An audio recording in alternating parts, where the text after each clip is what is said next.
ಇವತ್ತೊಂದು ಮಿಕ್ಸಡ್ ಮೀನಿನ ಒಂದು ಫ್ರೈ ರೆಸಿಪಿ ನಾನು ಹೇಳ್ಕೊಡ್ತೀನಿ. ಇದರಲ್ಲಿ ಮತ್ತಿ ಮೀನಿದೆ, ಆಮೇಲೆ ಏನದು ವೈಟ್ ಪಾಂಪ್ರೆಟ್ ಇದೆ, ಆಮೇಲೆ ಒಂದು ಏನದು ನಾವು ಕಲ್ಲೂರು ಬರುತ್ತೆ, ಆ ಮೀನಿದೆ. ಇದೆಲ್ಲ ಒಂದೇ ಮಸಾಲೆ ಮಿಕ್ಸ್ ಮಾಡಿದ್ದು ನಾನು.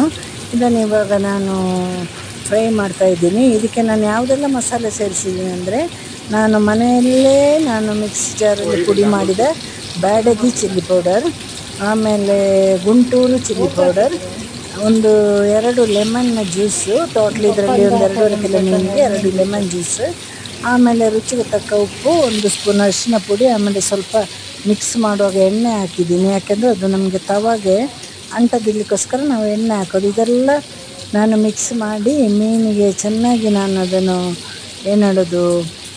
ಮೀನಿನ ಮೇಲೆಲ್ಲ ಹರಡಿದ ಮೇಲೆ ಅದು 1 ಗಂಟೆಯಿಂದ 1.5 ಗಂಟೆ ತನಕ ಹಾಗೇ ಮ್ಯಾರಿನೇಟ್ ಮಾಡಿ ಇಡಬೇಕು ನಾವು. ಆಮೇಲೆ ಇವಾಗ ನೋಡಿ ತವಾ ಫ್ರೈ ಮಾಡೋದು.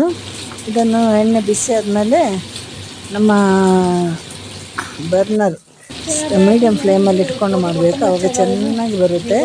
ಒಂದು ಕಡೆ ಚೆನ್ನಾಗಿ ಫ್ರೈ ಆದಮೇಲೆ ಇನ್ನೊಂದು ಕಡೆ ಉಲ್ಟಾಕಬೇಕು. ಆಮೇಲೆ ಬಿಸಿ ಇರುವಾಗಲೇ ತಿನ್ನಬೇಕು.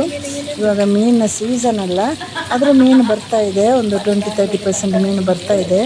ನೋಡಿ ತಗೊಳ್ಬೇಕು. ಯಾಕಂದರೆ ಫ್ರೋಝನ್ ಮೀನು ಅಂದರೆ 1-2 ವರ್ಷಕ್ಕೋ, 1 ವರ್ಷಕ್ಕೆ ಹಿಂದೆನೋ, 6 ತಿಂಗಳಿಗೆ ಹಿಂದೆನೋ, 3 ವರ್ಷಕ್ಕೆ ಹಿಂದೆನೋ ಸ್ಟೋರ್ ಮಾಡಿಟ್ಟಿರೋದು. ಹಾಗಾಗಿ ನೋಡಿ ಕೇಳಿ ತಗೊಳ್ಬೇಕು. ಮೀನು ನಮ್ಗೆ ಹೊಸ ಮೀನು ಥರನೇ ಇರ್ಬೋದು, ನೋಡಲಿಕ್ಕೆ ಕಲ್ಲು ಥರ ಇರುತ್ತೆ, ಮಾತ್ರ ಅದು ಫ್ರೋಝನ್ ಮೀನು ಅಂತ ಮನೆಗೆ ತಂದಾಗಲೇ ಗೊತ್ತಾಗೋದು. ಹಾಗಾಗಿ ಒಳ್ಳೆ ನಂಬಿಕಸ್ಥರ ಹತ್ರ ಕೇಳಿ ತಗೊಳ್ಳಿ. ಇಲ್ಲಾಂದರೆ ಮೀನು ಸೀಸನ್ ಸಮಯದಲ್ಲಿ ಮೀನು ತಗೊಂಡು ಬಂದು ಈ ಥರ ಫ್ರೈ ಮಾಡಿ.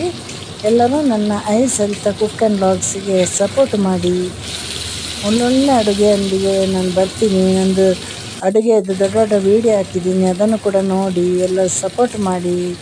ಟಾಟಾ ಬಾಯ್, ಸಿ ಯು, ಟೇಕ್ ಕೇರ್.